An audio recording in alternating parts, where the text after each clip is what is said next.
It started the same way for all of them. A body found where it did not belong, a name that no one could give, and a silence that stretched on for decades.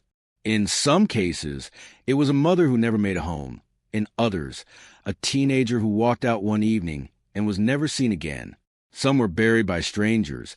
Others were found years later, hidden in plain sight. At the time, investigators worked with what they had: paper files, handwritten notes, and witness memories that faded with time. There were no cameras watching, no phones to track, and no way to ask the evidence the questions it was holding on to.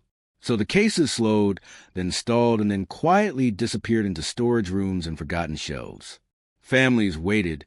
Children grew up, and parents passed away without answers. And for years, nothing changed, until it did. Because decades later, technology began doing what it couldn't before. It started reading traces left behind long ago, building family trees from fragments, and quietly pointing investigators toward names that had never appeared in the files. Some of the people responsible were already gone. Others had been living ordinary lives, unnoticed for years, and some answers, even now, remain just out of reach. Tonight, these are 12 cases where time did not win. Cases that cracked open slowly. Cases that waited decades to speak. So settle in and let the stories unfold. But before we begin, if you find this video interesting, please give a like at the end and tell me what you think about the case. It really helps the channel.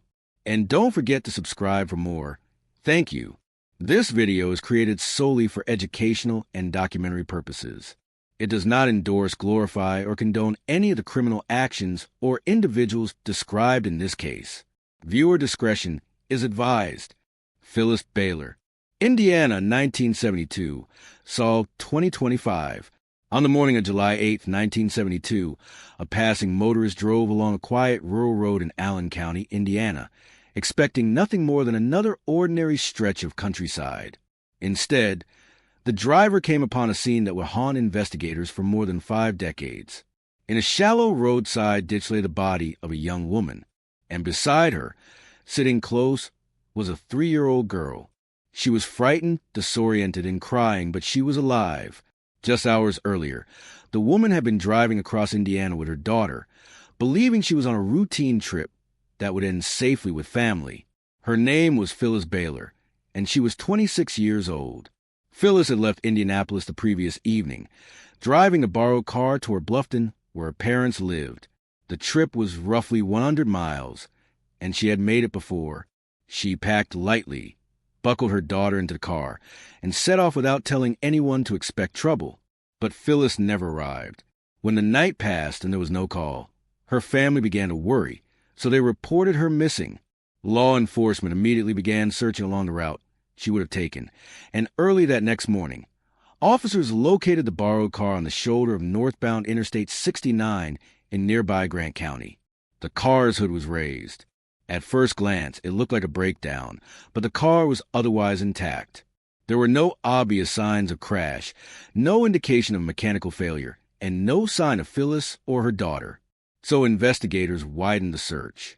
Roughly an hour later, miles away from the highway, the call came in. A motorist had spotted a woman in a ditch along a country road. When police arrived, they found Phyllis. Her daughter was still beside her. Investigators from the Allen County Sheriff's Department and the Indiana State Police secured the scene and began piecing together what little evidence they had. The location itself raised immediate questions. Whoever was responsible had left the interstate, driven onto a secluded road, and stopped far from traffic and witnesses. An autopsy later confirmed that Phyllis had been killed and that biological evidence had been left behind. That evidence was carefully collected and preserved, even though, in 1972, no one could yet imagine how important it would one day become. Phyllis's daughter, though physically unharmed, was far too young to explain what had happened. She could not identify a vehicle. She could not describe a person. With no witnesses, no cameras, no cell phones, and no usable forensic technology, investigators had little to work with. They canvassed nearby areas, interviewed motorists who had traveled Interstate 69 the night before, and asked whether anyone had seen a green car pulled over or a driver receiving help. They also followed standard procedure by looking closely at Phyllis's personal life. They spoke with family, friends, and acquaintances. They searched for disputes, strained relationships, or anyone who might have had a reason to harm her, but nothing pointed inward. Phyllis was described as a young mother making a normal trip. She was not known to be involved in anything risky. There were no threats, no conflicts, and no warning signs. The lack of a personal motive made the case even more unsettling, because it suggested something far harder to predict. It appeared to be a crime committed by someone she did not know. Before long, investigators identified at least one possible suspect based on limited tips and circumstantial information. That individual was quietly considered a strong person of interest, although details were never released publicly. At the time, police lacked the physical evidence needed to move forward, and without forensic confirmation, the case stalled. Then the years passed. As the 1970s gave way to the 1980s, the trail grew colder. Detectives retired. Witnesses moved or forgot details. And the case of Phyllis Baylor quietly joined the growing list of unsolved murders. For Phyllis's family, the waiting never stopped. Her daughter grew up without answers, knowing only that the person responsible had never been held accountable. But investigators never lost one crucial thing. They still had the evidence. In the early 1990s, forensic science began to change. DNA profiling entered criminal investigations, and suddenly, evidence that once seemed silent could speak. Scientists were able to develop a partial DNA profile from the biological material found on Phyllis's clothing. That profile did not identify a suspect, but it did something just as important. When compared against a man investigators had long suspected, the DNA ruled him out completely. So, after nearly 20 years, police were forced to accept that they had been looking in the wrong direction. Once again, they were back at the beginning. Over the following decades, the Indiana State Police Cold Case Unit revisited the case whenever technology advanced. Each improvement in forensic science offered another chance to extract more information from the preserved evidence. But time had taken its toll. The DNA sample was degraded, incomplete, and difficult to analyze. Repeated searches of national offender databases produced nothing. If the person responsible had never been arrested for another crime, his DNA would not appear in the system. And if he had died before modern databases existed, there would be nothing to find. Still, the case was never closed. Then, in 2024, investigators decided to take one more step. The Indiana State Police Laboratory re-examined the evidence using modern techniques and succeeded in developing a far more complete DNA profile than ever before. This time, the profile was strong enough to go beyond traditional law enforcement databases. So detectives turned to forensic genetic genealogy. This process did not search for the suspect directly. Instead, it looked for distant relatives, building family trees from fragments of shared DNA and public records. It was slow, meticulous work, but it offered something that had never existed before, a path forward. By early 2025, that path led to a name. After 53 years, the DNA left on Phyllis Baylor's clothing was traced to Fred Allen Lineman. Lineman had been 25 years old in 1972. He was originally from Anderson, Indiana, roughly 40 miles from Indianapolis, and he later lived in Michigan. According to police, he had no known connection to Phyllis. He was not a friend, a family acquaintance, or someone from her personal life. That lack of connection explained everything investigators had struggled with for decades. Phyllis likely did not know him at all. When detectives looked deeper, they discovered another crucial detail. Fred Allen Lineman was already dead. Records showed that he had died in Detroit in 1985. That meant there would be no arrest, no interrogation, and no trial. The justice system had arrived too late to confront him. In April 2025, Indiana State Police announced publicly that the case was solved. Officials stated that if Lyman had been alive, he would have been charged with Phyllis Baylor's killing and prosecuted by the Allen County Prosecutor's Office. For Phyllis's family, especially her daughter, the announcement brought answers that had been delayed for more than half a century. They finally knew who was responsible. They finally knew that the man who took her life was no longer free. But some questions remain unanswered. Why Phyllis was targeted, why her car was staged on the interstate, and why her daughter was left unharmed. Those answers may never be known. What is known is that evidence preserved in 1972 waited patiently for technology that did not yet exist, and when the moment finally arrived, it spoke clearly. It took 53 years, but it spoke. Garnett John Doe, Kansas, 1973. Identified 2025. On April 18, 1973, a man walking through rural Anderson County, Kansas, noticed something unusual near a shallow stream, just a few miles southeast of the small town of Garnett.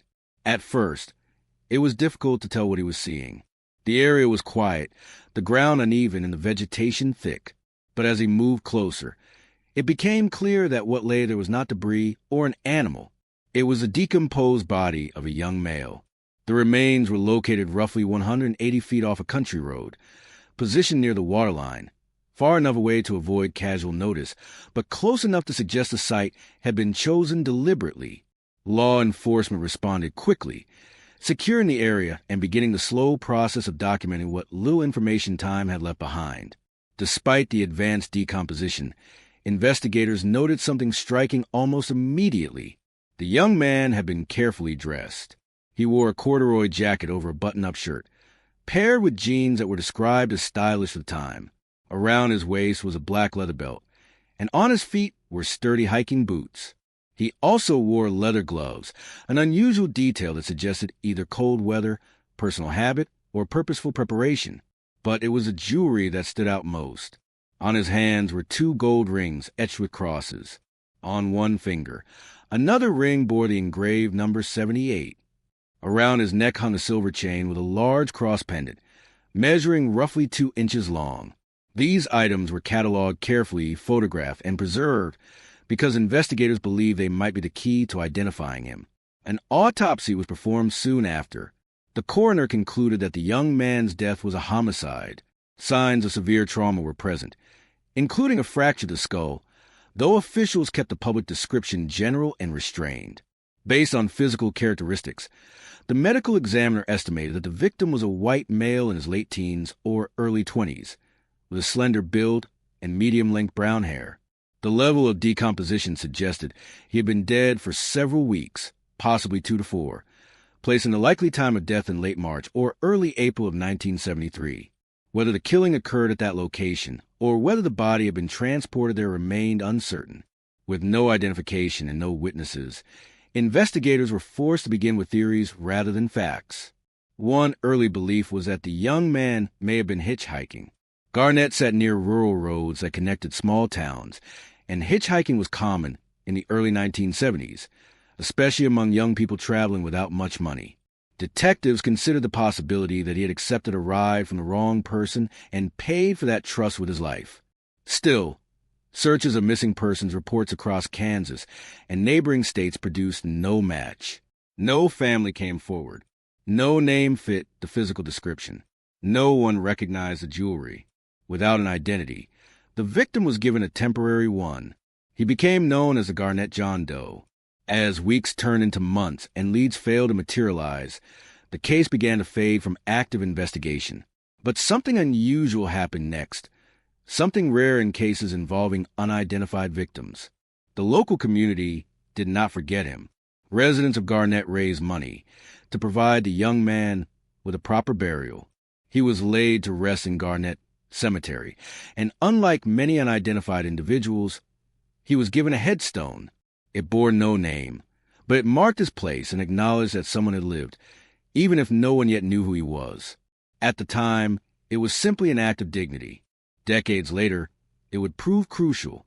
As the 1970s gave way to the 1980s, the Garnett John Doe case slipped into cold case status. His information was eventually entered into national unidentified persons databases as those systems developed. But throughout the 1980s and 1990s, no matches were found. Meanwhile, 80 miles away, another mystery unfolded quietly and separately. In the fall of 1972 in Kansas City, Kansas, a 16-year-old boy named Jimmy Allen Dollison left his home and never returned. He lived with his family and, by most accounts, was an ordinary teenager navigating the early 1970s. Sometime in October or November, he went out and then he disappeared. His parents reported him missing. They searched. They waited. But information about the investigation from that time is limited. Records from the era were often incomplete, and nationwide systems for tracking missing children did not yet exist. Like many families in that period, Jimmy's relatives were left in painful uncertainty. They did not know whether he had run away, been injured, or encountered something far worse. And without broader public alerts or centralized databases, his disappearance remained largely confined to local knowledge. As the years passed, hope faded. The family lived with unanswered questions, unaware that their son's remains had already been found, buried, and quietly cared for by strangers in a small Kansas town. For more than 50 years, the Garnett John Doe and the missing teenager from Kansas City remained two completely separate mysteries, running in parallel without ever intersecting, until technology changed. In 2005, more than 3 decades after the discovery of the body, investigators decided to revisit the Garnett John Doe case using emerging DNA techniques. Thanks to the community-funded headstone, the grave was easily located, something that is not always possible in unidentified burial cases. The remains were exhumed carefully. They had been preserved in a vinyl body bag inside a wooden coffin, which helped maintain their condition. Forensic experts attempted to extract DNA, and the Kansas Bureau of Investigation ran comparisons against available databases. But the technology was not yet advanced enough. No match was found, and once again the case went quiet. Then, in the 2020s, forensic science underwent another transformation. Genetic genealogy had begun solving cases once thought impossible, and investigators decided the Garnett John Doe deserved another attempt. The Anderson County Sheriff's Office and the Kansas Bureau of Investigation partnered with a private forensic laboratory specializing in aged and degraded DNA. The remains were sent to a laboratory in Texas, where scientists successfully developed a full DNA profile, despite the age of the evidence. This time, instead of searching only criminal databases, genealogists began building family trees, tracing distant genetic connections through public records and voluntary DNA submissions. It was slow work, but it was effective. By early 2025, the genealogical analysis pointed toward relatives connected to a missing teenager from Kansas City. Investigators followed the leads, located surviving family members, and conducted interviews. At least one sibling provided a DNA sample for direct comparison. The result was definitive. The Garnett John Doe was identified as Jimmy Allen Dollison, the 16-year-old boy who had vanished in 1972. The announcement was made publicly in April 2025, ending 52 years of uncertainty about the young man's identity. For his family, the news brought both closure and grief, because knowing where Jimmy had been all along did not answer the most important question: who had taken his life? With his name restored, the investigation shifted focus. Detectives now began reconstructing Jimmy's final months, working backward from his disappearance in Kansas City to his death near Garnett. How he traveled those 80 miles remained unknown. Whether he hitchhiked, accepted a ride from someone he trusted, or encountered danger in some other way has never been confirmed. Some speculated he may have been traveling on his own, hoping to go somewhere new. Others wondered if someone he knew had betrayed him. These were theories, not conclusions, and investigators were careful to present them as such. What was clear was that the case was no longer just about an unidentified body.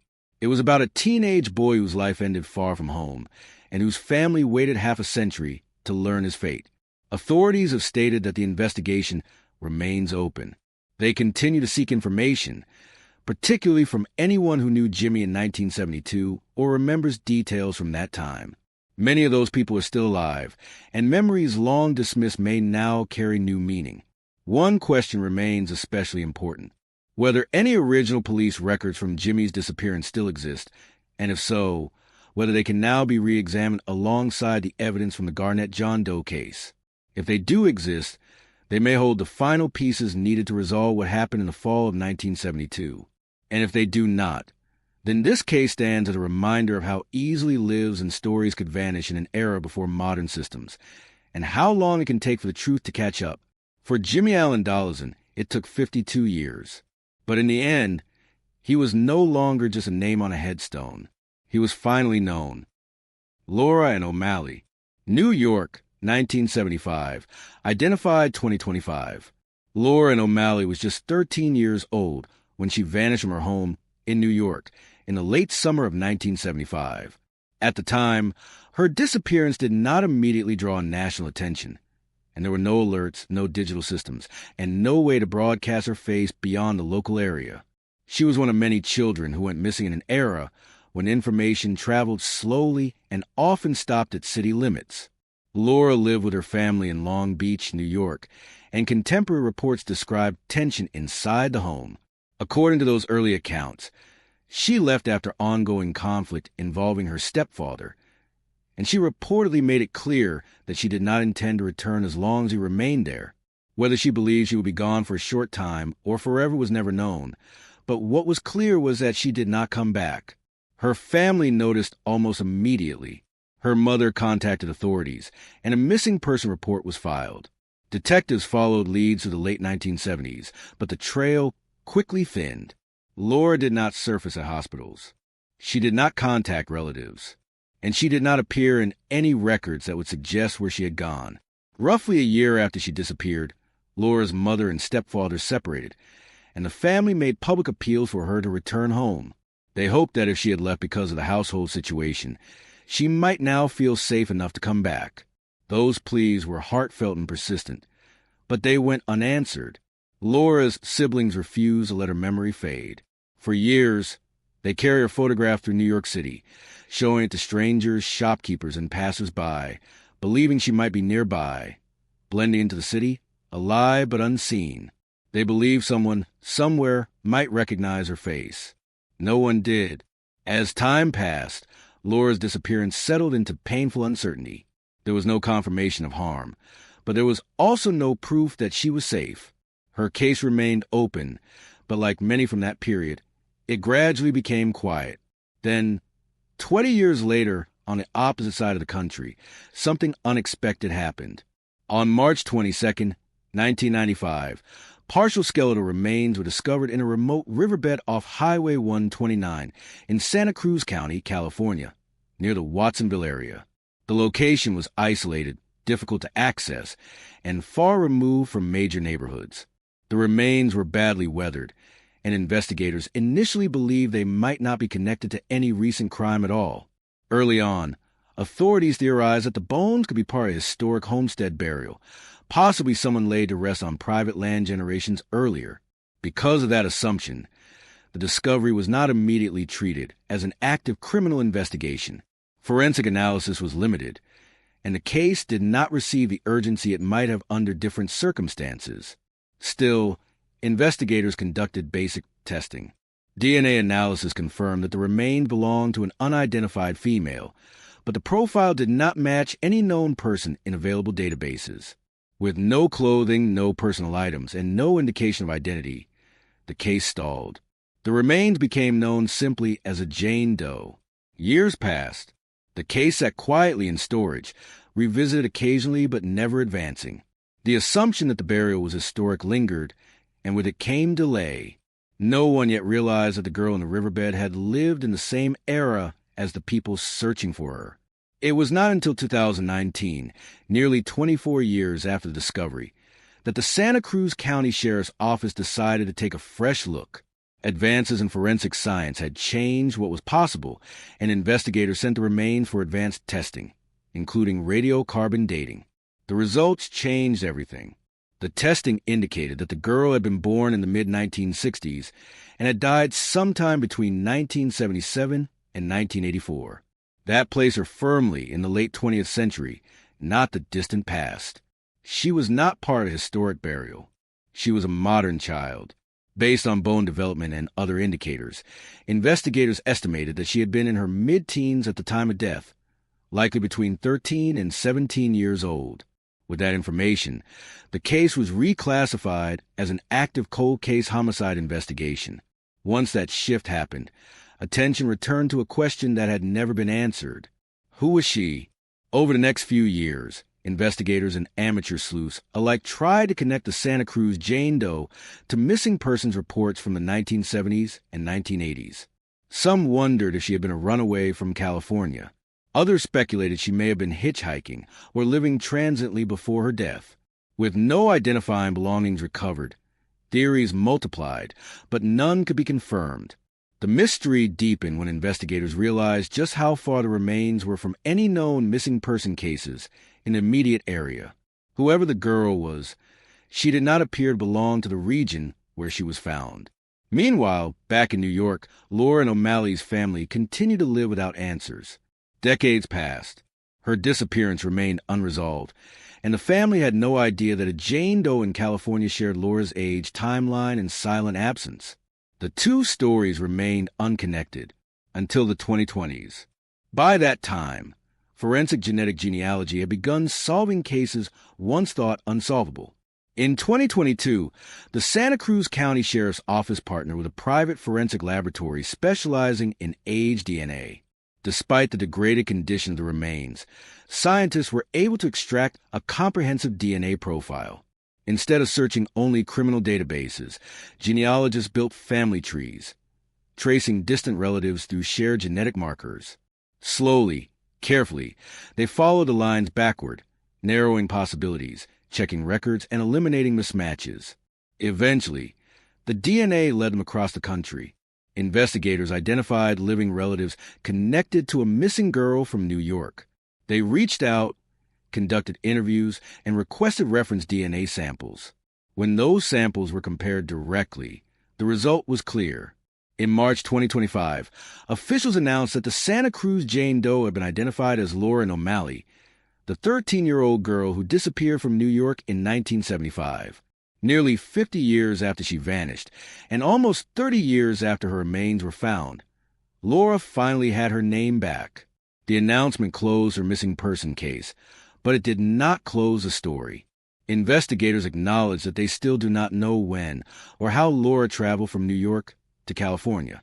They do not know whether she made the journey alone or with someone else, and they have not publicly disclosed the cause or manner of her death.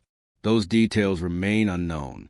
Authorities continue to gather information and have appealed to the public for anyone who might remember encountering a young girl from New York and California during the late 1970s.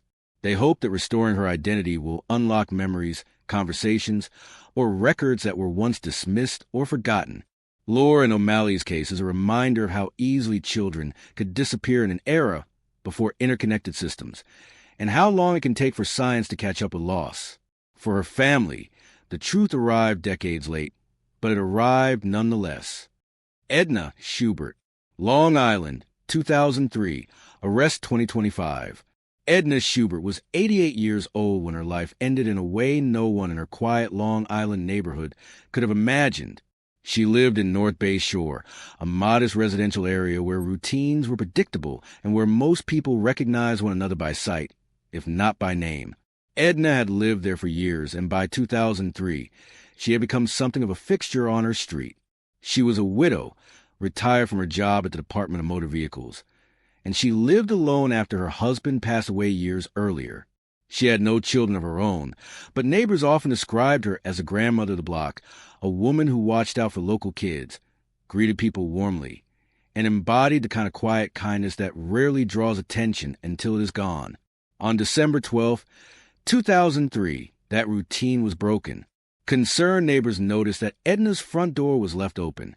That alone was unusual, but then they saw that a window appeared to have been shattered. Something was wrong. They entered the house to check on her welfare, and what they found inside prompted an immediate call to police. Edna Schubert was found in her bedroom.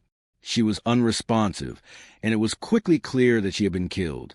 Suffolk County detectives arrived and secured the scene, beginning an investigation that, at the time, they believed would be resolved quickly. Crime scene specialists documented every room, photographed the damage, and collected all available evidence. Latent fingerprints were lifted. Blood samples were preserved. Every trace that might identify the intruder was carefully cataloged. Yet despite the thorough response, the case stalled almost immediately. Edna had no known enemies. There were no recent disputes, no signs of long-term conflict, and no obvious reason anyone would want to harm her. Early forensic tests failed to match the fingerprints or DNA to anyone in law enforcement databases. And without a suspect, detectives were left with little to pursue. Weeks passed, then months, and the case went quiet. As the years went on, Edna Schubert's murder became one of Suffolk County's most unsettling unsolved crimes. The community remembered her, and the department never closed the file, but leads dried up and technology failed to deliver answers. By the late 2000s, her killing was considered one of Long Island's most notorious cold cases, a reminder that even in familiar neighborhoods, violence can go unanswered. Time moved forward, but the case did not. Then, nearly 20 years after the crime, something changed. In 2023, as the 20th anniversary of Edna's death approached, a retired Suffolk County police detective named Pat Albergo, who had worked on the case originally, reached out to the department's cold case unit. He had never forgotten the scene, and he believed that modern forensic technology could finally succeed where earlier efforts had failed. His persistence mattered. The case was reopened, and Detective Brendan O'Hara took the lead, working alongside retired fingerprint expert Detective Timothy Kelly. Together, they reviewed the original evidence with fresh eyes, not looking for something new, but reconsidering something old. Their attention focused on a latent fingerprint that had been recovered from the crime scene in 2003.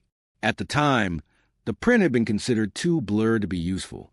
It had been documented, photographed, and filed away, but technology simply could not extract a reliable match from it.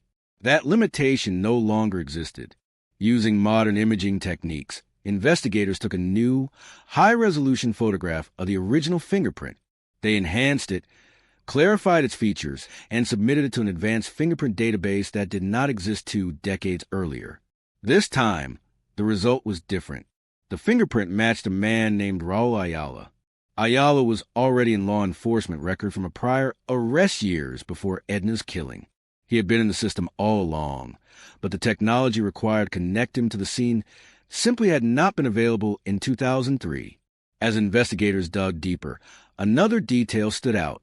At the time of Edna Schubert's murder, Raul Ayala lived approximately 200 yards from her home. He was not a stranger passing through. He was nearby. Not long after the crime, Ayala left New York and eventually settled in Talmo, Georgia, a small town far removed from Long Island. For years, he lived freely, while Edna's case remained unresolved. But a fingerprint match alone was not enough. Detectives needed biological evidence to corroborate the connection. They returned to the bloodstains collected from the scene in 2003. Those stains had been tested before without success, but modern DNA analysis told a clearer story. The blood contained a mixture of Edna's DNA and DNA from an unknown male. Investigators now had a suspect. They needed confirmation. In August 2024, Suffolk County detectives traveled to Georgia. They placed Ayala under surveillance, careful not to alert him to their interest. Over time, they collected items he discarded in the trash, including lottery scratch-off tickets and plastic bottles. One of those bottles, a discarded Gatorade container, proved decisive. DNA recovered from the bottle matched the unidentified male DNA preserved from Edna Schubert's clothing in 2003. The link was now complete. On January 16, 2025, Suffolk County detectives, working with local Georgia deputies, arrested Raul Ayala, then 51 years old, at his residence in Talmo. He was taken into custody without incident and later transported back to New York. On February 7, 2025, Ayala was formally indicted in a Suffolk County courtroom on multiple charges related to Edna Schubert's killing. During a packed arraignment, he pleaded not guilty. Given the severity of the charges, the judge ordered him held without bail. If convicted, Ayala faces a possibility of life in prison without parole. As of now, prosecutors have not publicly detailed a motive. They have not explained why Edna was targeted or what brought the intruder into her home that December night. Those answers may emerge during trial, or they may remain unknown. What is clear is that evidence preserved in 2003 waited patiently for technology to catch up. A fingerprint once dismissed as useless. Blood once unmatched, a case once thought unsolvable. For more than 20 years, Edna Schubert's murder stood as a question mark in Suffolk County. Then, through persistence and progress, it finally moved forward. Whether justice will ultimately be delivered remains for the courts to decide. But for Edna Schubert, the quiet grandmother of the neighborhood, the silence surrounding her death has finally been broken. Leona Jean Keller, Florida, 1982, identified 2022. On a quiet Sunday morning in December 1982, a real estate agent walked through a remote tract of land in Loxahatchee, Florida, surveying property that had long been left untouched. The area was wooded and still, with no signs of recent activity, so when something unnatural appeared among the brush, it immediately stood out. Scattered human remains lay about 140 yards off a narrow, isolated road. The Palm Beach County Sheriff's Office responded quickly, securing the scene and beginning an investigation that would stretch across 4 decades. The remains were badly decomposed, likely the result of prolonged exposure to the elements and animal activity, and bones were found not only in the wooded area, but along a nearby gravel roadway as well. From the outset, investigators determined that the woman had been killed. An autopsy later confirmed that she had died from a gunshot wound to the head. Beyond that, there were few immediate answers. There were no identifying documents, no wallet, no handbag, and no obvious trail leading back to who she was or how she had come to be there. What investigators did have were personal items. Several pieces of jewelry were recovered at the scene, and they were striking in both number and character. Among them was a wristwatch, a gold necklace with an anchor pendant and a key pendant, a small silver heart-shaped ring, and a gold ring set with 4 gemstones. The jewelry appeared intentional and personal, the kind of item someone wore regularly rather than discarded casually. One ring, in particular, drew attention. Investigators believed it may have been a wedding or engagement ring, though they could not say for certain. Combined with forensic evidence suggesting the woman had given birth multiple times, detectives began referring to her as the Jeweled Mom. It was a name born not of certainty, but of careful inference. Forensic experts examined the remains closely. They estimated the victim was a white woman between 25 and 40 years old, approximately 5 feet tall, with brown hair. They noted signs of a prior back injury, suggesting a physically demanding life or past trauma. Traces of pink frosted nail polish remain on her fingernails, a small but human detail that suggested she took care with her appearance. A forensic dentist charted her dental work in painstaking detail. Crowns, fillings, and extractions were documented, and the chart was circulated to more than 2,000 dentists across Florida in the hope that someone would recognize the work and identify the patient. No one did. Despite the jewelry, despite the dental records, despite the forensic estimates, the woman remained nameless. From the beginning, it was clear this was a homicide, but without an identity, the investigation stalled. Leads were scarce, and each new avenue ended the same way. With no name to pursue and no suspect to question, the case slowly cooled. Years passed, but the Palm Beach County Sheriff's Office did not close the file. They kept the case active, releasing information periodically and revisiting it as technology advanced. In 2013, more than 30 years after the discovery, investigators submitted a DNA sample taken from the woman's femur in another attempt to identify her. Once again, there was no match. The DNA profile did not connect to anyone in criminal databases, and without genetic genealogy tools, there was nowhere else to look. The Jeweled Mom remained a mystery, her story suspended in time. The case also existed within a broader and unsettling context. Just months earlier, in May 1982, another set of female remains had been discovered in the same general region. That victim was later identified as a teenage girl, and her case would eventually be linked to Christopher Wilder, a serial predator who would go on to abduct and kill multiple young women across the United States before dying in a police shootout in 1984. Wilder owned property near where the Jeweled Mom was found, and the proximity did not go unnoticed. Over the years, investigators and observers wondered whether the unidentified woman might have been an earlier victim of Wilder, killed before his crimes became widely known. Wilder's pattern involved remote disposal sites, and the location matched that general behavior. However, there were also important differences. Wilder's confirmed victims were primarily teenagers and women in their early 20s. Leona, as investigators would later learn, was older than most of them. While the theory lingered as a possibility, it remained just that, a theory, never confirmed and never officially attributed. Investigators also considered other possibilities. Given the apparent wedding ring, they examined the likelihood of a spouse or intimate partner being involved. This was standard procedure, not an accusation, but without an identity, it led nowhere. By the 2020s, forensic science had changed dramatically. In 2021, the Palm Beach County Sheriff's Office partnered with Othram, a private forensic laboratory specializing in advanced DNA testing and genetic genealogy. The goal was no longer to find a suspect, but to finally answer the most basic question: who was she? Scientists at Othram were able to extract DNA from preserved evidence and build a comprehensive genetic profile. That profile was then used to search genealogical databases, identifying distant relatives and building family trees through shared genetic markers. The process took time, but it worked. Investigators followed the leads, contacted potential relatives, and conducted interviews. Eventually, a reference DNA sample from one family member provided the confirmation they had been seeking. In late 2022, after nearly 39 years without a name, the jewel mom was identified. Her name was Leona Jean Keller. Leona had been born on December 13, 1945, in Pennsylvania. She was 37 years old when she died. She was married and the mother of 4 children. She had lived in South Florida during the 1970s, and at some point, she went missing. Her family had reported her disappearance long ago. For reasons that remain unclear, Leona's missing person report and the unidentified remains found in Loxachi were never connected at the time. Different jurisdictions, limited technology, and the absence of centralized databases allowed 2 halves of the same story to remain separate for decades. The identification was a milestone, but it did not bring full resolution. Authorities have not publicly identified a suspect in Leona Keller's killing.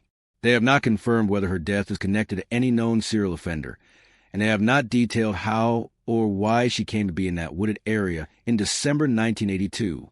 What remains is a question that identification alone cannot answer. Who took her life and why? Leona's case now stands in a different place than it once did. She is no longer a Jane Doe defined by jewelry and inference. She is a woman with a name, a history, and children who grew up without her. The evidence that waited for decades finally spoke, and when it did, it returned her identity. But the final chapter, the one that explains her last days and holds someone accountable, has yet to be written. For Leona Jean Keller, the silence lasted nearly 40 years. And now, with her name restored, the search for the truth continues. Detroit Jane Doe Tiffany Tillman. Detroit, Michigan, 2018. Identified 2025. On a quiet morning in September 2018, a telephone technician walked behind a vacant house on Camden Street on Detroit's east side, moving through tall grass and overgrown brush as part of a routine job, when something pale and unmistakably human caught his attention. At first, it didn't fully register, but as he stepped closer, the shape became clearer and the realization settled in. What lay hidden behind the abandoned home was not debris, not trash, not an animal carcass, but a human skull. Detroit police were called to the scene, and when officers arrived, they confirmed what the technician already feared. Scattered skeletal remains lay concealed in the backyard of the rundown property, partially hidden by weeds and neglect, telling a silent story that no one had noticed for years. There was no purse, no identification, no clothing that could easily be traced back to a specific person, just bones left behind in a place most people never looked. The Wayne County Medical Examiner's office took custody of the remains, and forensic experts began the slow, careful process of learning what they could from what little evidence time had left behind. They determined the remains belonged to a young woman, a black female, and based on skeletal analysis, they initially estimated she was between 18 and 22 years old at the time of her death. One detail stood out immediately. She was tall. Investigators believed she may have stood around 6'1", an uncommon height that they hoped would narrow the field when searching missing person reports. Height like that was memorable, and if someone had gone missing under suspicious circumstances, perhaps that detail would finally lead to a name. But the bones did not tell an easy story. Due to the advanced state of decomposition, there were no clear signs of trauma visible on the skeleton alone, so the medical examiner could not determine a precise cause of death. Whether she had died violently or succumbed to other circumstances remained unclear, and without surrounding context, the remains offered no immediate answers. Police canvassed the area, searching for additional evidence, but the vacant house had long been abandoned, and the surrounding neighborhood had changed hands multiple times. There were no witnesses, no neighbors who remembered seeing anything unusual, and no timeline that could be firmly established. The case was entered into the NamUs database as an unidentified female, and once again, Detroit gained another Jane Doe. Investigators began the painstaking work of comparing her profile against missing person reports from Michigan and beyond, and one name quickly surfaced in public speculation: Jasmine Moody. Jasmine was a 19-year-old college student from Texas who had vanished in Detroit in 2014, and her disappearance had haunted her family for years. Because of the geographic overlap and age range, some wondered if this Jane Doe could finally be Jasmine. However, DNA testing and dental records ruled that out. Jasmine was not the woman found behind the vacant house. Other missing young women were considered, and one by one, they were eliminated. With each exclusion, the list grew shorter and the silence grew heavier. Months turned into years, and eventually, the case slowed to a crawl. For more than 6 years, the young woman's identity remained unknown. Her skull and bones sat in storage at the medical examiner's office, carefully preserved but untouched by answers, while her case file waited in the Detroit Police Department's cold case unit. Periodically, investigators reopened the file, hoping that a new lead or a technological advance might finally move things forward. By 2023, they decided it was time to try something different. Across the country, cold cases were being solved in a new way, not by fingerprints or witness statements, but by family trees, distant cousins, and genetic connections that stretched across generations. So Detroit investigators turned to forensic genetic genealogy, a method that had already restored names to hundreds of Jane Does nationwide. The remains were sent for advanced DNA testing, and scientists worked to extract usable genetic material from bone that had been exposed to years of weather and time. It was a delicate process, but it succeeded. A genetic profile was built. Then the slow work began. Instead of searching for the woman directly, genealogists searched for people who shared pieces of her DNA, distant relatives who had uploaded their information to public databases for entirely different reasons.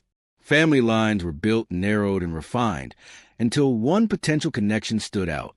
Detectives tracked down a possible relative and explained the situation carefully, knowing that these conversations could change lives forever. The family member agreed to provide a DNA sample, and when the comparison was complete, the result was unmistakable.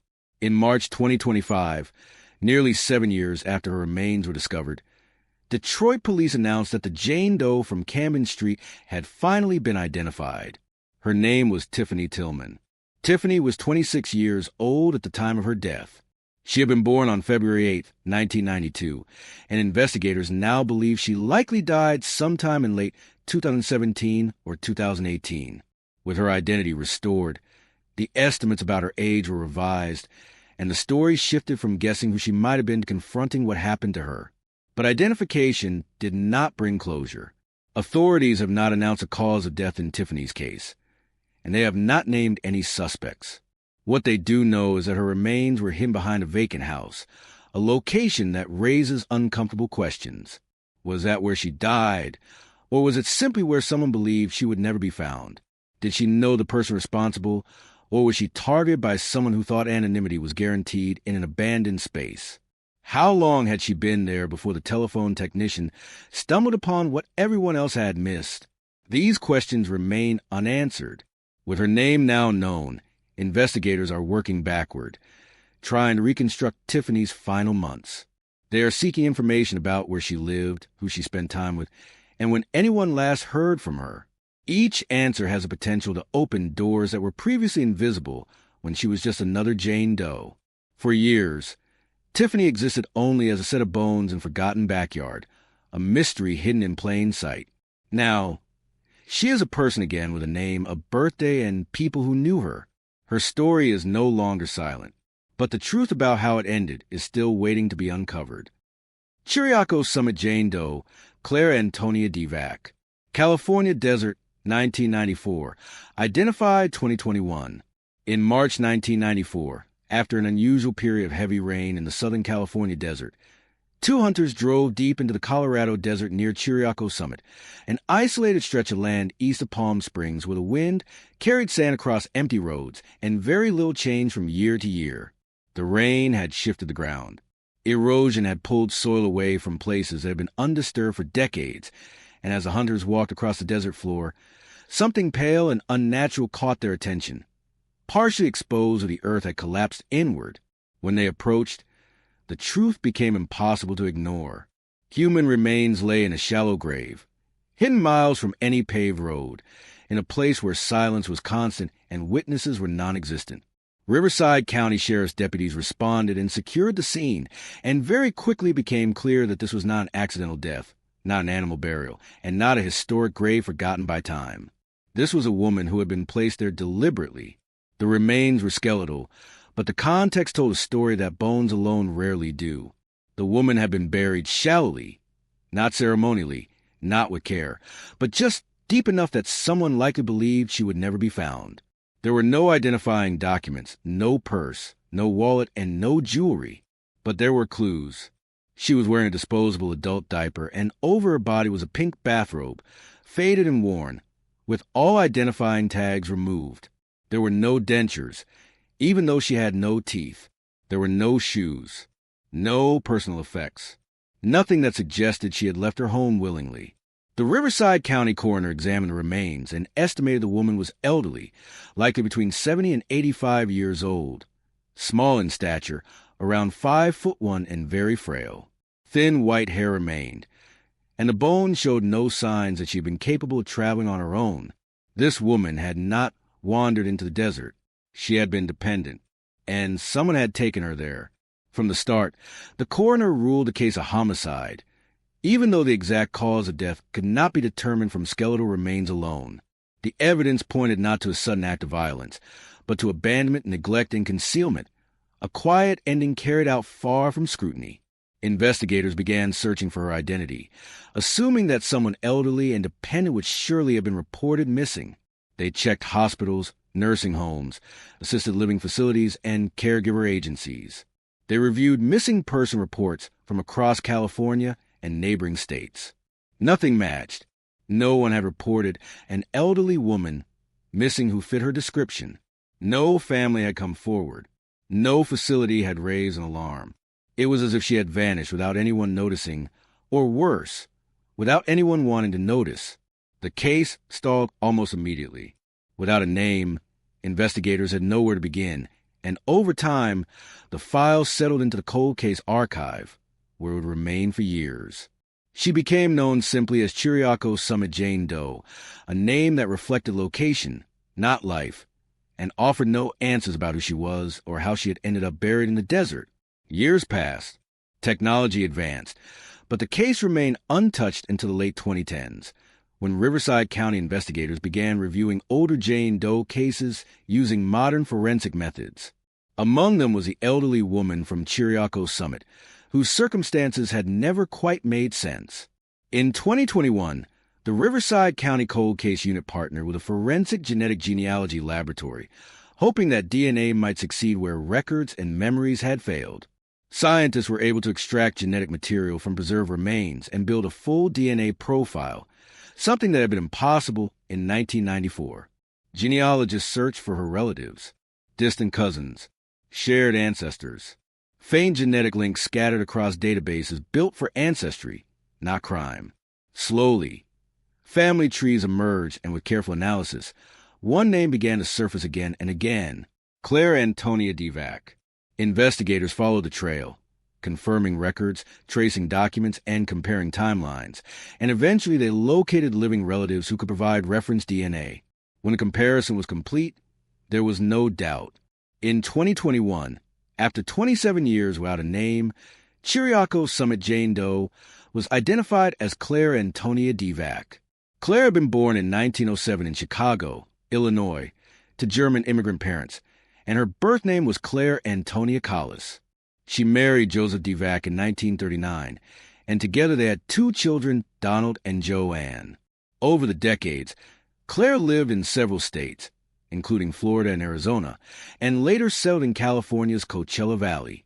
She was widowed in 1986.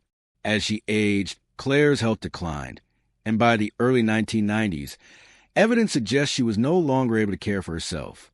She required assistance. She required supervision. She required someone else to make decisions for her. And yet, when she disappeared, no missing person report was ever filed. No welfare check was requested. No caregiver raised concerns. No neighbor contacted authorities. Claire simply vanished, and for years, no one asked where she had gone. After her identification, investigators began re-examining everything through a new lens. Claire could not have traveled alone. She could not have driven herself into the desert. She could not have walked miles into that remote landscape. Someone had access to her. Someone had responsibility for her. And someone chose silence. Authorities have not publicly named any suspects, and they have not disclosed details about Claire's final days, likely because the investigation remains open. But the implications are clear. This was not a random act. This was not a stranger who crossed paths with her by chance. This was a failure that happened close to home. Claire Antonia DeVac lived a long life, raised children, built a family, and aged into vulnerability. And when she needed protection most, she disappeared quietly into a place where no one was meant to hear her. For nearly 3 decades, the desert kept her secret. Now, she has her name back. But the truth about who abandoned her, who carried her into the wilderness, and who believed she could be erased without consequence, has yet to fully emerge. And until it does, Claire's story remains unfinished. Orlando John Doe Greg Carpenter. Orlando, Florida, 1993. Identified 2024. On January 12, 1993, a man walking through a wooded area in Orlando, Florida, made a discovery that would quietly haunt the city for more than 3 decades. Near the intersection of Heather Road and Dennis Avenue, partially concealed by underbrush and winter growth, he noticed something that did not belong in the forest: human remains. The passerby hurried to a nearby store to call authorities, and within minutes, deputies from the Orange County Sheriff's Office arrived at the scene. What they found was the skeletal remains of an adult man lying where the woods met a less-traveled stretch of land, a place where people pass occasionally, but rarely stopped long enough to notice what had been hidden there. From the beginning, investigators treated the area as a crime scene. A forensic examination revealed that the man had been killed by a single gunshot wound to the head, confirming this was not an accident, not a natural death, and not a case of someone wandering off and succumbing to the elements. This was a homicide, deliberate and intentional, carried out in a place chosen for privacy rather than visibility. The victim carried no identification. He wore a blue tank top, blue jeans, and socks, simple clothing that offered no immediate clues about where he'd come from or where he'd been going. There was no wallet, no keys, no paperwork, nothing that could place a name to the bones lying in the underbrush. Investigators estimated the man was white, middle-aged, and of average build, but decomposition had erased many of the details that might have helped narrow the search. Fingerprints could not be recovered, and in early 1993, DNA profiling was still in its infancy, far from the powerful identification tool it would later become. He became known as Orlando John Doe. In the weeks and months that followed, detectives scoured missing person reports, focusing on cases from Central Florida and neighboring regions. They believed timing would be their strongest ally. The remains had been found in January, and logic suggested the man could not have been missing for long. And in fact, that assumption was correct. Just 17 days earlier, on December 26, 1992, a local man named Greg Carpenter had last been seen alive. His family knew something was wrong almost immediately, and they reported him missing to Orlando police that very same day. Greg had spent Christmas Day with family or friends, and then, without warning, he disappeared. 2 reports existed in the same jurisdiction. 2 cases unfolded less than 3 weeks apart, and yet they were never connected. Why that connection was missed remains unclear even now. Greg Carpenter fit the profile of John Doe closely, and both cases were handled within the same county. But in the early 1990s, record-keeping was fragmented. Databases did not communicate the way they do today, and detectives relied heavily on paper files, phone calls, and manual cross-checks. Somehow, The overlap slipped through the cracks. As months turned into years, investigators broadened their search. They compared the John Doe against nationwide missing person records, hoping that a match from another state might surface. There was even speculation at the time that the victim could have been a tourist who never made a home, someone passing through Orlando during the busy holiday season. But no match emerged. Dental records were reviewed. Missing person flyers were circulated. Leads were followed and exhausted. With no name, no fingerprints, and no viable DNA comparison, the case slowly lost momentum. Orlando John Doe faded into the background of the cold case unit. For years, he existed only as a case file and a forensic description, a man who had clearly been murdered but whose life before that moment remained invisible. Without a name, investigators had no way to reconstruct his relationships, his routines, or the choices that might have placed him in danger. The homicide remained unsolved, not because detectives stopped caring, but because the tools they needed simply did not exist yet. Decades passed. Greg Carpenter's family continued living with uncertainty. They had reported him missing, searched for answers, and waited for news that never came. Over time, his parents passed away, never knowing what happened to their son, never learning that his remains had been found just days after he vanished. Meanwhile, Orlando John Doe remained unidentified. By the late 2010s, forensic science had changed the landscape of cold case investigations, and Orange County detectives began revisiting old John and Jane Doe files with fresh eyes. Advances in DNA recovery and genetic genealogy offered a possibility that had never existed before. In 2022, the sheriff's office partnered with a forensic genealogy laboratory to attempt what had once been impossible. Technicians worked to extract usable DNA from evidence preserved decades earlier, and slowly, a genetic profile emerged. This time, the search did not rely on missing person reports alone. Genealogists compared the DNA to profiles voluntarily uploaded to public ancestry databases, looking not for man himself, but for distant relatives who shared pieces of his genetic code. Family trees were built branch by branch, narrowing possibilities through historical records, census data, and birth registries. Eventually, those genetic threads led back to one family and one name. In 2024, more than 30 years after Orlando John Doe was found in the woods, authorities announced that he had finally been identified as Greg Carpenter, born in 1947, and a lifelong resident of Central Florida. He was 44 years old when he died. The revelation was both simple and devastating. Greg was not a mysterious stranger. He was not a tourist. He was not someone who vanished from another state. He was a local man whose disappearance had been reported immediately, whose family had done everything right, and whose case had still somehow remained disconnected from a body found just days later. With his identity confirmed, the case was officially reclassified from an unidentified person file to an active homicide investigation. Detectives began rebuilding Greg's final days, starting with what little was publicly known. He had spent Christmas Day in 1992 with people he knew. After that, his movements remain unclear. Authorities have not released details about where he went, who he met, or why he did not return home. What is known is that sometime after December 26, Greg was killed and left in a wooded area not far from where he lived. The single gunshot wound suggested an intentional act, but beyond that, investigators have not publicly disclosed theories about motive or suspects. Over the years, some have speculated about disputes, personal conflicts, or encounters gone wrong, but no official conclusions have been drawn. Now, with Greg's name restored, detectives are appealing to the public once more. They are asking anyone who knew Greg Carpenter, anyone who interacted with him in late 1992, or anyone who remembers unusual events during that holiday season to come forward. They stress that even small details, a conversation, a disagreement, a routine broken, could provide the missing piece.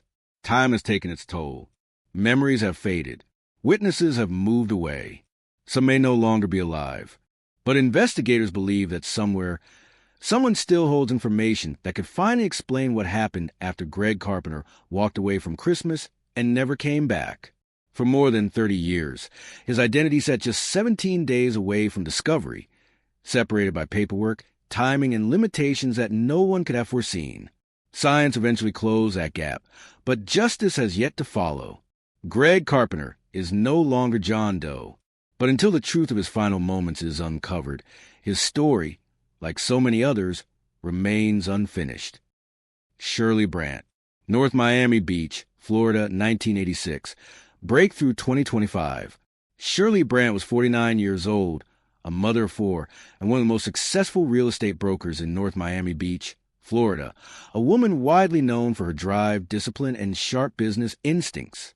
Over the years, she had built Brandt Realty into a thriving agency, earning a reputation as someone who worked long hours, trusted her judgment, and rarely slowed down. On the morning of June 13, 1986, Shirley was doing exactly that. She was inside her real estate office, speaking on the phone as part of her usual routine, managing deals and conversations that filled her days, when two men walked through the front door. They did not appear frantic or suspicious. In fact, they were well-dressed, wearing dress pants and collared shirts, the kind of attire that blended easily into a professional setting and suggested they could be clients. At first, nothing seemed out of place, but then the tone inside the office changed. An employee later told police she heard Shirley suddenly scream, and when she looked up, she saw one of the men struggling with Shirley, trying to wrestle the phone away from her. Shirley refused to let go. She stayed on the line, attempting to get help, refusing to be silenced. A single shot rang out. Shirley Brandt was struck at close range, and the two men grabbed her purse, fleeing the office with cash and credit cards before disappearing. Shirley was rushed to the hospital, but despite emergency efforts, she died shortly after arrival. She had been killed in her own place of work, in the middle of a normal business day, during what investigators immediately believed was a robbery that escalated into murder. North Miami Beach police launched an intensive investigation. Detectives canvassed the area, interviewed witnesses, and distributed thousands of flyers with suspect descriptions, hoping someone might recognize the men who had walked into Shirley's office that morning. The stolen credit cards were monitored closely, but none were ever used, cutting off one of the most obvious investigative trails. However, police did recover something critical. Latent fingerprints were lifted from the crime scene. At the time, this seemed promising, but in 1986, forensic technology was far more limited than it is today. Automated fingerprint databases existed only in early forms, and the prints recovered from Shirley's office did not meet the submission criteria required back then. As a result, the fingerprints were preserved, cataloged, and stored, but never matched to a suspect. The investigation stalled. Weeks passed with no arrests, then months, and eventually years. Leads dried up, witnesses' memories faded, and the case began to cool.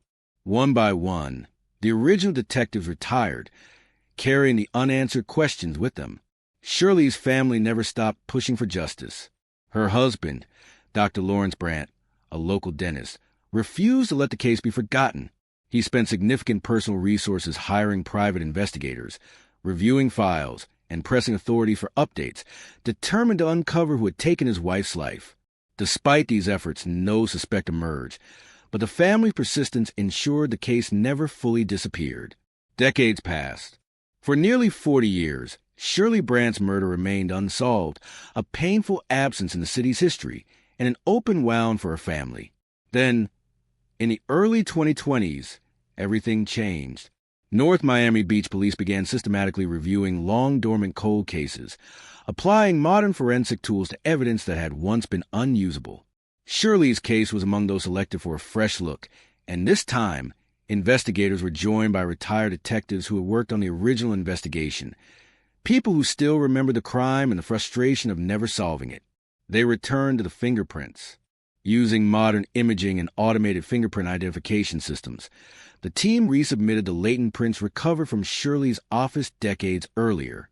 This time, the technology could see what the 1980s could not. In March 2025, the result came back with a match. The fingerprints belonged to a man named Jeffrey Taylor, then 64 years old, living in Miami. Police describe him as a career criminal with a lengthy history of offenses. At the time of Shirley Brandt's murder, Taylor had been 26 years old. His name had never surfaced in the original investigation. According to police, Taylor had no personal connection to Shirley, reinforcing the theory that the attack was a random robbery rather than a targeted killing. Investigators allege that Taylor was a man who pulled the trigger that day in 1986, entering the office with an accomplice, intending to rob Shirley, and firing the fatal shot when she resisted and refused to give up the phone. For nearly 4 decades, those men had remained unidentified. Now, one of them had a name. On April 24th, 2025, officers moved in and arrested Jeffrey Taylor. He was charged with second-degree murder with a firearm in connection with Shirley Brandt's death and was ordered held without bond due to the severity of the charge. Taylor remained presumed innocent unless and until proven guilty in a court of law. The case, however, is not fully closed. Police have confirmed that a second suspect was involved in the robbery, and that person has not yet been identified. The investigation remains active, with detectives continuing to search for the accomplice who fled the scene alongside Taylor. Some have speculated that Taylor may possess information about the second man and could choose to withhold it, but authorities have not confirmed this, and any such theories remain unproven. What is clear is that Shirley's case, long thought unsolvable, is finally moving forward. Nearly 40 years after she was killed, Shirley Brandt's name returned to the headlines, not as a forgotten victim, but as the center of a case reborn through persistence and technology. The fingerprints that once led nowhere finally spoke, bridging the gap between past and present. For Shirley's family, the arrest does not erase decades of loss, but it brings answers that were denied for most of their lives. For investigators, it serves as a reminder that evidence preserved with care can one day make the difference, even when justice arrives late. Shirley Brandt built a life through determination and hard work, and though her life was taken in a moment of violence, her story did not end in silence. After almost 4 decades, it found its voice again. Julia Sue Wilbanks, St. Cloud, Florida, 1991, arrest 2025. On the morning of September 23, 1991, drivers traveling along a quiet stretch of Neptune Road in St. Cloud, Florida, began to notice something unsettling along the roadside. Lying in a shallow ditch just beyond the pavement was the body of a young woman, partially concealed by grass and debris, positioned in a way that suggested she had been there for some time. When police arrived, it became clear almost immediately that this was not an accident. The woman was later identified as Julia Sue Wilbanks, 27 years old, a single mother whose life had ended violently and alone. Investigators determined that Julia had been stabbed repeatedly, approximately 17 times, including wounds that proved fatal, and that she had likely been deceased for more than 24 hours before her body was discovered. The brutality of the attack shocked even experienced officers, and the location raised troubling questions. Neptune Road was not heavily trafficked late at night, and there were no nearby businesses or homes that might have witnessed what happened. Whether Julia had been attacked at that exact location or left there after the fact was unclear, but either possibility pointed to a crime carried out in isolation. Detectives moved quickly. They secured the scene, canvassed the surrounding area, and began speaking to anyone who might have been traveling that road during the previous night. Julia's identity was established, and investigators learned that she was a single mother trying to build a stable life, someone whose death left behind not just unanswered questions, but a child who would grow up without her. From the beginning, the case felt deeply personal. This was not a random Jane Doe, not someone whose identity was unknown or whose life was hidden in mystery. Julia had a name, a family, and a community that wanted answers, and law enforcement committed significant resources to finding whoever had done this. During the forensic examination, investigators made a crucial discovery. On Julia's denim shorts was a small drop of blood that did not belong to her. At the time, DNA technology was still developing, but the sample was preserved carefully and a basic DNA profile was created. Detectives believe this blood came from the person responsible for the attack, possibly transferred during a struggle, and that belief would quietly shape the future of the investigation. Throughout the 1990s, the DNA profile was compared against multiple suspects. Each time, the result was the same. No match. Detectives followed every lead they could find. They interviewed acquaintances, reviewed Julia's last known movements, and explored the possibility that the crime was either targeted or opportunistic, but nothing solid emerged. As the years passed, the trail grew colder, and by the late 1990s, The case slipped into the category no investigator ever wants to use: unsolved. Still, one thing set this case apart. The evidence was preserved. Unlike many older cases where samples were lost, degraded, or discarded, the blood evidence in Julia's case was stored with the hope that future technology might one day reveal what 1991 could not. That decision would prove critical. In 2012, more than 2 decades after Julia's death, detectives revisited the case using early forensic genealogy techniques. The DNA profile was submitted for analysis in an attempt to identify relatives of the unknown contributor, but at the time, genealogy databases were limited, and the technology simply was not advanced enough to produce results. The effort failed, but the door remained open. By the early 2020s, everything had changed. Public DNA databases had expanded dramatically. Forensic genealogy had matured into a powerful investigative tool, and cold cases across the country were being solved after decades of silence. Julia Wilbank's case was reopened once again, and this time, the results were different. In 2025, investigators submitted the DNA profile into modern genealogical databases, searching not for the perpetrator directly, but for relatives, distant cousins, or shared genetic markers that could help build a family tree. Slowly, a picture began to form. Detectives narrowed their focus to a man named Gene Stuller, a 72-year-old resident of Apopka, Florida. What made the discovery especially unsettling was not just the DNA connection, but the context surrounding it. In 1991, Gene Stuller had lived near Julia's last known residence in Kissimmee, close enough that the possibility of coincidence became difficult to ignore. Once identified as a person of interest, detectives moved carefully. They did not confront him immediately. Instead, they began surveillance, waiting for an opportunity to collect DNA legally and discreetly. That opportunity came in March 2025. Investigators recovered a discarded drinking straw that Stuller had thrown away. The item was sent for analysis, and when the results came back, they were decisive. The DNA from the straw matched the blood found on Julia Wilbank's clothing more than 3 decades earlier. The match was conclusive. After 33 years of uncertainty, investigators finally had a name supported by scientific proof. On April 21st, 2025, officers arrived at Stuller's home and placed him under arrest, charging him with second-degree murder in connection with Julia's death. The reaction in his neighborhood was one of disbelief. Neighbors described Stuller as quiet, friendly, and unassuming, someone who blended easily into the background of daily life. Some expressed shock, others confusion, and a few struggled to reconcile the man they thought they knew with the crime he was accused of committing decades earlier. Police confirmed that Stuller's criminal history was minimal and nonviolent, consisting largely of substance-related offenses. There had been nothing in his record to suggest the level of violence involved in Julia's killing, and that contrast raised unsettling questions about how easily someone could live a normal life while carrying a secret like this. As of now, many questions remain unanswered. Investigators have not publicly stated whether Julia and Stuller knew each other personally, whether the attack was planned or impulsive, or what led to the confrontation that ended her life. Those details may emerge in court, or they may remain lost to time. What is known is this: a single drop of blood, preserved for more than 30 years, became the key to reopening a case that once seemed impossible to solve. Julia Wilbank's name did not fade into obscurity, and her case did not remain just another unsolved file on a shelf. Through persistence, careful evidence preservation, and advances in science, her story resurfaced. For her family, the arrest does not erase the years of loss, but it brings something that had been missing since 1991: answers.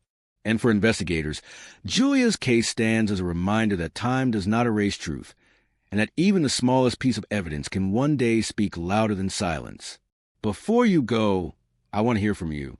Out of all the cases we covered, which one stayed with you the longest, and why was it this one? Do you believe justice delayed by decades still brings closure, or does time change what accountability truly means? Share your thoughts in the comments section, because these conversations matter, and they help keep these stories from being forgotten. And don't forget to like this video and subscribe for more in-depth true crime stories you can listen to.